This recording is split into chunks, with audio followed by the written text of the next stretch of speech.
मरे घर पनिया पिलाई दी है जान गे कफन ओढ़ाई दी है टूटत ही जब प्राण गे मरे घर पनिया पिलाई दी है जान गे कफन ओढ़ाई दी है टूटत ही जब प्राण गे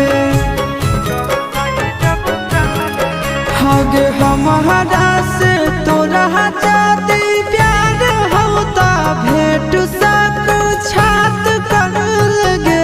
हगे सोनाया गावा हो भरती पाट